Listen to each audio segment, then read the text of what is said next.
This recipe of ribbon pakoda or ribbon murukku uses few common ingredients like rice flour and gram flour. It's a combination in a certain ratio. Let's see that. The first ingredient, of course, is rice flour. This flour brings in that element of crispness in this recipe. The second ingredient is gram flour. Let's start adding in a combination of two ingredients which need to be lightly crushed for a simple reason, because the ribbon pakoda or ribbon murukku is passed through a mold, through a press, and that has a slot. Now to get anything out of that slot, you need the base ingredient to be crushed slightly. Some cumin seeds, and with this I'm also adding in white sesame seeds, both untoasted. Let's crush these lightly. A few knocks, and this crush is done and ready. Let's transfer this into the rice flour. Let's add in some more flavors, beginning with red chili powder, depending on how spicy you like this recipe personally. A touch of turmeric powder. Let's not add in too much turmeric powder because you do not want the oil to start getting tinted while frying. Asafoetida or hing, of course in its powdered form. Salt as required. A little bit of oil. Now this is regular vegetable oil. This will ensure that the dough becomes nice and sticky. Of course, the gram flour is also going to do the same purpose. And finally, we're going to knead into a soft dough with some cold water.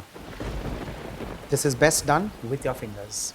Do not get adventurous and add in a lot of water at one go, because rice flour is a relatively dry flour. It also is a flour which has no gluten. So binding that is going to be a challenge, but that's where the gram flour comes in the picture. This dough would generally take slightly more water than you would otherwise make for any farsan item or any chips that you otherwise would be making at home. The whole idea to understand this dough is to see it like so. It's dry on the outside, but it's sticky from within. So when you actually start pressing it, you'll start realizing that the water or the moisture is just perfect. By any chance, if you overdo the water, just add maybe a tablespoon of rice flour, and that should bring you back to the consistency and the texture of the dough that you're looking at. The whole idea is to ensure that the dough becomes like so. Similarly, let's pinch another sweet lime sized ball and knead it like so. So this way, the dough is more in your control, and this way, the hydration would be just perfect. The final portion.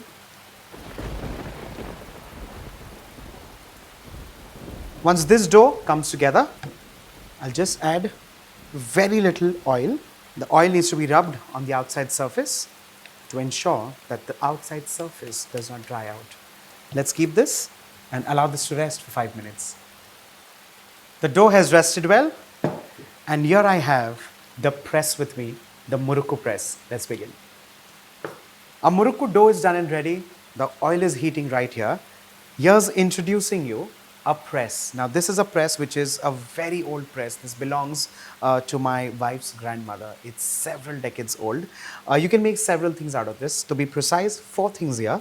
The first one is a sieve. This is a press like so. Now this is a similar one, but this has a finer press. This one is a Murukku mold or a Chakli mold. And this one is used for ribbon pakodas or ribbon murukkus. Today we're going to use this one. The whole idea here is to start oiling the mold. Rub in your fingers to the entire inner surface of the mold. Ensure that this is well greased. We're also going to grease the shape here, in this case, the ribbon press, and place this right at the bottom. This literally needs to start looking like so, almost like a cylinder which is packed from this side. The next step is to start pressing orange sized balls and convert them into a cylinder. This cylinder gets pushed in this press, and we cover this, which also has a push mechanism. Now this is also very important, because by the time this starts creating pressure, there's a lever which starts pushing it and starts pushing the things in oil, and that's how you get the shape. Let's lock this, and this is ready. Now the whole idea is to turn this lever. So what you get at the bottom is the shape. Now this one in this case is the ribbon pakoda. So you get these wonderful fettuccine-like shapes, almost something which is in between a fettuccine and a pappardelle. I'm talking about pastas in this case as a reference point. And eventually, imagine frying these and breaking them into these little chips. That's where you get a ribbon pakoda. Let's start frying.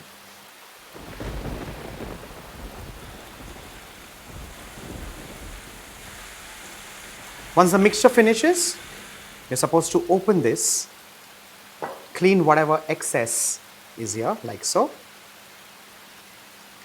Remove this, keep it aside, and continue the same process right from applying the oil, which is the greasing step. Keep an eye on the frying as well. The flame needs to be high at all points in time, because all you need here in this case is to ensure this becomes nice and crisp, like a fritter, like a farsan. While the second batch is also in the press and ready, the first batch needs immediate attention. While the flame is high, just ensure that it does not over brown. It just has to be perfect. Do not start stirring it immediately because you want to give it some time to start holding shape and just to begin crispening. Once that happens, you gently lift it and give it a flip. Fry it on the other side as well. And here you have the Murukku done and ready. Is to transfer this on an absorbent tissue paper. Let's repeat the same process.